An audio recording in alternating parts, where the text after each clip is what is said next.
नमस्कार मित्रांनो, अखेर सीसीआय कापूस हमीभाव खरेदीला मुदतवाढ मिळाली आहे. आता शेतकऱ्यांना 15 मार्च 2026 पर्यंत सीसीआयला आपला कापूस विकता येणार आहे. मित्रांनो, कापूस, हरभरा, तूर आणि मका या हमीभाव खरेदी संदर्भातील काही महत्त्वाची अशी अपडेट या व्हिडिओच्या माध्यमातून जाणून घेण्याचा प्रयत्न करणार आहोत. मित्रांनो, या अगोदर सुद्धा पाहिले होते की मक्याला मिळणारा कमी भाव, यामुळे मका हमीभावाने खरेदी केला जावा अशी मोठ्या प्रमाणात मागणी केली जात होती.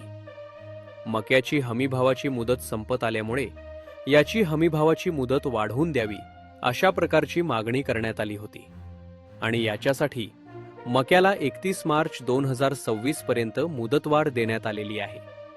66,000 मेट्रिक टन अतिरिक्त मका खरेदीचे एक नवीन लक्ष्यांक देण्यात आलेले आहे. याचबरोबर हरभऱ्याची 1 मार्च ते 31 मार्च 2026 पर्यंत हमीभावाने खरेदी करण्यासाठी नोंदणी सुरू करण्यात आलेली आहे.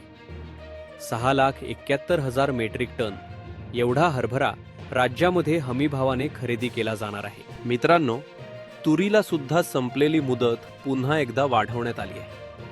23 मार्च 2026 पर्यंत शेतकऱ्यांना आपली हमीभावानं विक्री करता येणार आहे. याचबरोबर आपण पाहिले तर कापसाची केंद्रे ही 27 फेब्रुवारीपासून बंद केली जाणार होती. यासाठी मुख्यमंत्र्यांच्या माध्यमातून एक पत्र लिहून गिरिराज सिंह यांना पत्र लिहून ही मुदतवाढ देण्याची मागणी केली होती.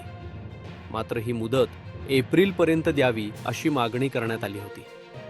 परंतु एप्रिलपर्यंत नाही तर 15 मार्चपर्यंत ही मुदतवाढ देण्यात आलेली आहे. 15 मार्चपर्यंतची ही मुदतवाढ कमी आहे. यामध्ये अजून सुद्धा मुदतवाढ मिळण्याची मागणी होईल आणि साहजिकच यामध्ये अजून मुदतवाढ मिळू शकते आणि त्याच्या सुद्धा संदर्भातील काही अधिकृत अपडेट येतील तेव्हा नक्की आपण आपल्या चॅनलच्या माध्यमातून माहिती घेणार आहोत. तुर्तास तरी हमीभावानं विकणाऱ्या शेतकऱ्यांना दिलासादायक असे अपडेट होते. अशाच महत्त्वाच्या माहितीसाठी चॅनलला लाईक, शेअर आणि सबस्क्राईब करा. धन्यवाद.